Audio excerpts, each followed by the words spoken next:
Hello दोस्तों, कैसे हैं आप सब लोग। उम्मीद करता हूं कि बढ़िया होंगे। तो आज इस वीडियो का थंबनेल देखकर आप समझ ही गए होंगे किस टॉपिक पर हम बात करने वाले हैं। जैसे कि बहुत सारे बच्चों के लगातार जो है वो कमेंट्स आ रहे थे कट ऑफ को लेकर, ठीक है। तो कट ऑफ एनालाइज करना आज इस वीडियो में हम देखेंगे, ठीक है।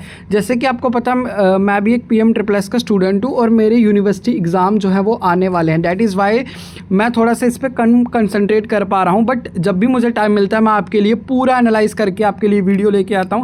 इसलिए इस वीडियो को पूरा लास्ट तक वॉच कर लो ताकि आपके सारे डाउट्स जो हैं वो क्लियर हो जाएं, ठीक है। ताकि आपको कोई भी डाउट ना रहे। कुछ बच्चे क्या करते हैं, वीडियो को स्किप कर देते हैं, फिर उनको समझ नहीं आता, फिर लग जाते हैं उसमें कमेंट सेक्शन में कि मेरा इतना रैंक है, मेरा ये है। पूरी वीडियो आपको वॉच कर लेनी है, तभी आपके सारे डाउट्स जो हैं वो क्लियर हो जाएंगे, ठीक है। इसमें पूरा आपको एनालिसिस मिलेगा। सबसे पहले हम बात करेंगे कट ऑफ को लेकर। तो कट ऑफ कोई भी बंदा जो है वो, चाहे आपका कोई भी यूट्यूबर हो, वो प्रेडिक्ट नहीं कर सकता है। क्यों? क्योंकि PM++ पिछले 2 साल से ना ही मेरिट लिस्ट अपडेट आपकी PDF फॉर्म में देता है, ना ही आपकी सिलेक्शन लिस्ट देता है। वो होता तो उसकी वजह से पिछले साल का या उससे पिछले सालों का कट ऑफ प्रेडिक्ट करना बहुत आसान हो जा रहा था। बट अब मुश्किल क्यों है? क्योंकि PM++ में क्या हो रहा था, मेरिट लिस्ट में और उसकी सिलेक्शन लिस्ट में बहुत सारी मिस्टेक्स हो रही थी, जिसकी वजह से PM++ ने ये निकालना ही बंद कर दिया। अब सब कुछ जो है वो उसके ऊपर डिपेंड करता है, या ICT के ऊपर डिपेंड करता है कि वो कैसे मार्क्स आपको रैंक देता है, कैसे वो आपको मतलब अपना अलॉटमेंट देगा, ठीक है। जैसे कि बहुत सारे बच्चों के अभी भी डाउट आ रहे थे कि उनका मार्क्स ज़्यादा होने के बाद उनका रैंक कम है, तो वो सब अब AICT पर डिपेंड करता है, ठीक है। सबसे पहले हम बात करेंगे, ये हो गया कि प्रिडिक्ट नहीं कर पाएंगे। दूसरी बात यह है कि मेरिट लिस्ट जो है अब इंडिविजुअल बच्चों की अपने अपने पोर्टल पर आती है। तो इंडिविजुअली मैंने देखकर थोड़ा बहुत बेसिक एनालिसिस किया है। हालांकि ये बिल्कुल पूरा 100% श्योर नहीं है, ये मैं पहले ही बोल रहा हूँ, डिस्क्लेमर दे रहा हूँ इस वीडियो का। ये पूरा 100% श्योर नहीं है, ना ही करेक्ट है। ये एक अप्रॉक्सीमेटली आपको बता दे रहा हूँ, तो इसके लगभग ही रहने वाला है, ठीक है। इसके लगभग रहेगा, सो डैट आपको क्या हो जाए, सो डैट आप अपनी चॉइस फिलिंग अच्छे से कर पाए। चॉइस फिलिंग आपको पता चल जा पाए कि आपके रैंक के हिसाब से आपको कैसे करनी है, ताकि आपके जो सिलेक्शन के चांसेस है वो इंक्रीज हो जाएं, ठीक है। आइडिया किसके बेसिस पर मिलेगा आपको? रैंक के बेसिस पर। रैंक के बेसिस पर ही आप चॉइस फिलिंग करेंगे। दूसरी बात करेंगे हम, कट ऑफ किस किस चीज़ों पर डिपेंड करता है। कट ऑफ डिपेंड करता है आपकी 12th की मार्कशीट पर। मार्कशीट की वजह से ही आपकी मेरिट लिस्ट बनती है। दूसरा होता है कैटेगरी रिजर्वेशन जो होता है उसके बेसिस पर। कॉलेज का क्राइटेरिया क्या है उसी के बेसिस पर। और कोर्स की डिमांड अब डिपेंड करता है कौन सा कॉलेज चूज़ कर रहे हैं, कौन से कोर्स। सबका अलग अलग एलिजिबिलिटी होती है, सबका अलग अलग क्राइटेरिया होता है। इन सबको मिलाकर जो कट ऑफ होता है वो डिसाइड होता है, और वो बहुत ज़्यादा मुश्किल हो जाता है, ठीक है। जैसे कोर्स की डिमांड आप देखेंगे, इंजीनियरिंग की ज़्यादा डिमांड है, नर्सिंग, तो इन सब का कट ऑफ जो है वो थोड़ा हाई होने वाला है, ठीक है। अब हम बात करेंगे इस वीडियो में ईयर वाइज एनालिसिस, ठीक है। पिछले साल भी हमने बताया था, पिछले साल का जब हमने एनालाइज किया था तो वो उसके पिछले साल 23 का जो कट ऑफ, 24 का जो कट ऑफ था वो कंपेयर टू दोनों साल से 22 और 23 से कम था। बट 2025 का कट ऑफ जब हमने एनालाइज किया तो हमने देखा कि कट ऑफ में थोड़ा सा इंक्रीमेंट हुआ है। जैसे आप देख पाएंगे यहाँ पर मैंने बहुत सारे बच्चों के कमेंट को एनालाइज करा, उसके बाद ये बनाया है। क्योंकि आपको पता है मेरिट लिस्ट इंडिविजुअली हमारे पास तो आती नहीं है, बच्चों के पास ही आती है, ठीक है। तो 2024 में देखिए, अगर एक बच्चे के मार्क्स थे 437 मार्क्स और उसका रैंक था 1481, ठीक है।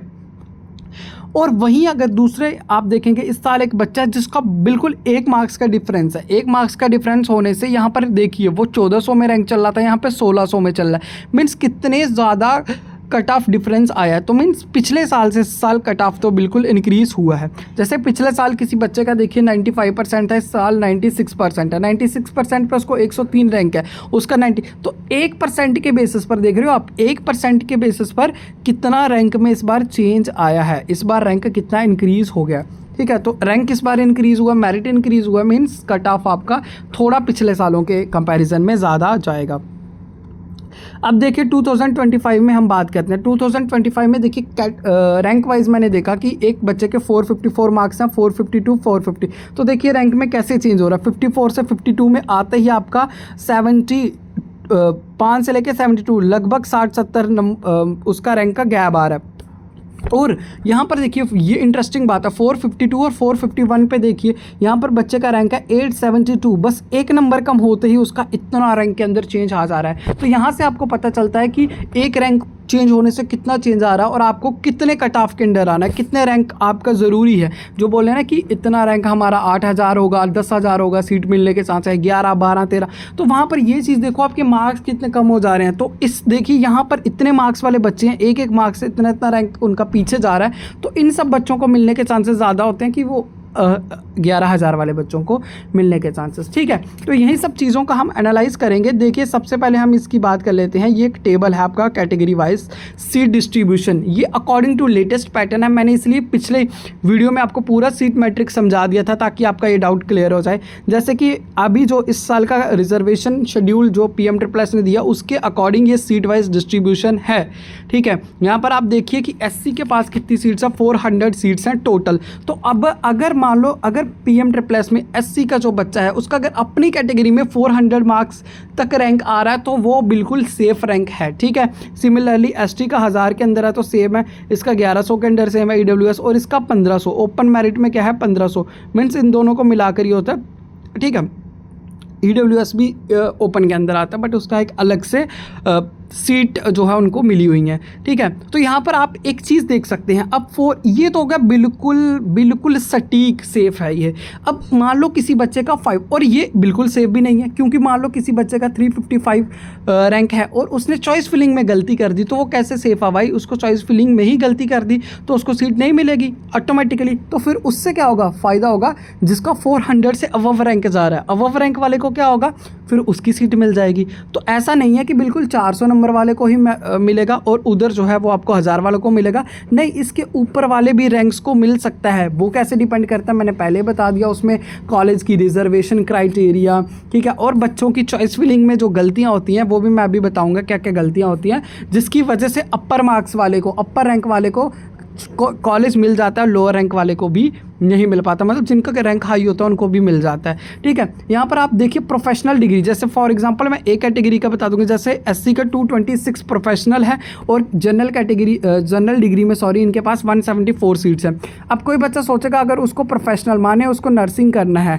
SC कैटेगरी से तो उसका रैंक जो है वो 226 के अंडर ही होना चाहिए। नहीं, क्यों? क्योंकि इसमें बहुत सारे बच्चे जनरल वाले भी होंगे, जनरल डिग्री वाले भी होंगे, तो ये ऐसा नहीं है। ठीक है, तो 226 के ऊपर भी आपका है ओवरऑल 400, वो 400 के अबव भी अगर मैं बताऊं आपको 500 जा रहा है, 600 जा रहा है। ठीक है, कुछ प्रोफेशनल कोर्सेज का तो भी आपको चांसेस होते हैं। फॉर एग्जांपल इंजीनियरिंग में मैं आपको बताऊं कि अगर आपका SC का रैंक जो है इंजीनियरिंग में, अगर मैं बताऊं अगर आपका SC का रैंक जो है वो 10,000 तक भी पहुंच जा रहा है तो भी आपको कहीं कहीं जगह पर चांसेस होते हैं सेकंड राउंड। वो कैसे चांसेस बनते हैं मैं बताऊंगा कि चॉइस फिलिंग आपको कैसे करनी है। दूर के चॉइसेस कॉलेजेस रख लेने हैं, लो प्रेफरेंस वाले आपको ब्रांचेस रख लेनी है जो बच्चे नहीं प्रेफर करते हैं। ठीक है, ये आपने देख लिया, इसका आपको पता चल गया कि कौन सा आपका सेफ है। ओपन मेरिट में भी ऐसे ही होता है सिमिलर, इनके पास भी और ज़्यादा रैंक पर भी इनको चांसेस होते हैं, मैं बताऊँगा भी कैसे। ठीक है, जैसे ओपन मेरिट में मैं पहली बात बता दूं, इंजीनियरिंग में अगर कोई बच्चा है, इंजीनियरिंग का मैं बना रहा हूं इसी हिसाब से आप बाकियों का भी प्रेडिक्ट कर लीजिए।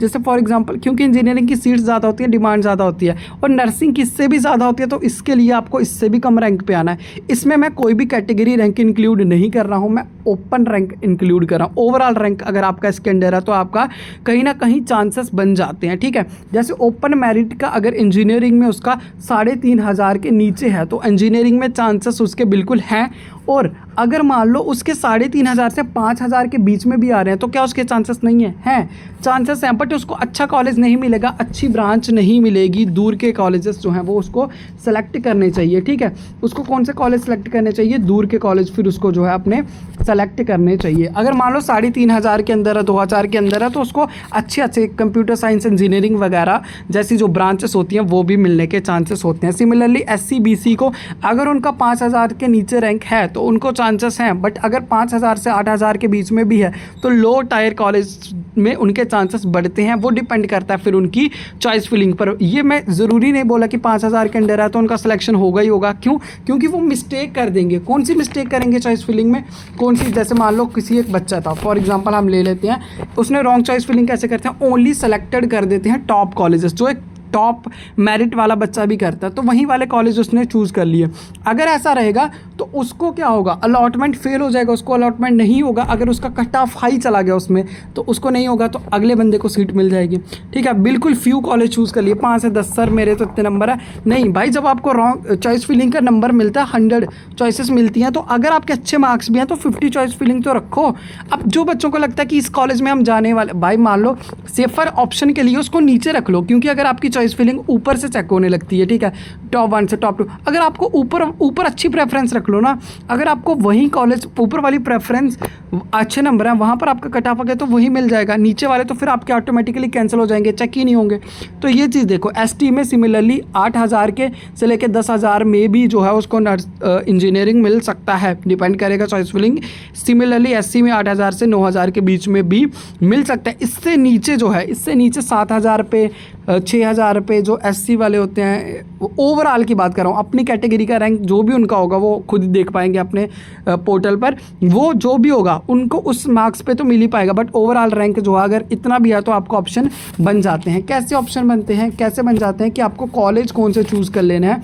देखो जैसे कुछ बच्चे क्या कर लेते हैं, मैं बताता हूँ, जैसे कुछ बच्चे क्या कर लेते हैं कि वो प्रायोरिटीज़ में क्या कर लेते हैं, लो कॉलेज नहीं रखते हैं। भाई बैकअप के लिए हमेशा लो कॉलेजेस भी रखने चाहिए आपको नीचे में, ठीक है।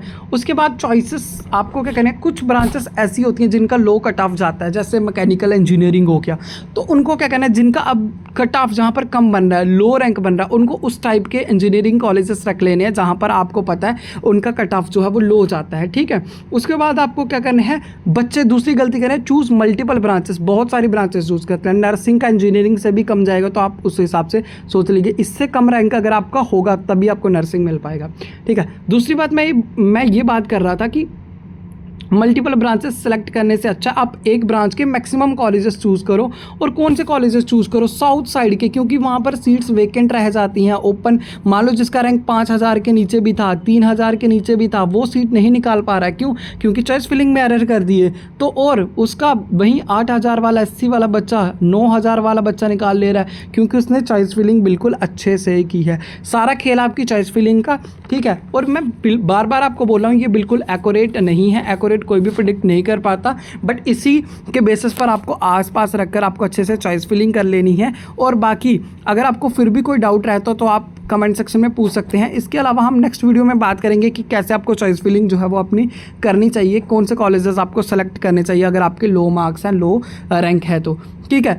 और ये इन्फॉर्मेशन अगर आपको समझ आया, अच्छी लगी, तो आप अपने दोस्तों तक जो है वो इस इन्फॉर्मेशन को ज़रूर शेयर करो और इस चैनल को सब्सक्राइब कर लो, क्योंकि आने वाले सारे PM++ के प्रोसेस, चाहे आपका आप कॉलेज का अलॉटमेंट होने के बाद भी डॉक्यूमेंट्स कौन से लगेंगे, कैसे आपको ज्वाइनिंग करना है, कैसे आप वहाँ पर ज्वाइनिंग रिपोर्ट अपलोड कराना, सारा प्रोसेस का इन्फॉर्मेशन जो है वो इस चैनल पर टाइम टू टाइम आपको मिलता रहेगा, ठीक है। इसलिए चैनल को सब्सक्राइब कर लो और दोस्तों तक भी शेयर करो। बाकी लाइक, शेयर, कमेंट, सब्सक्राइब जो है वो आप करके रखो। Okay, thank you.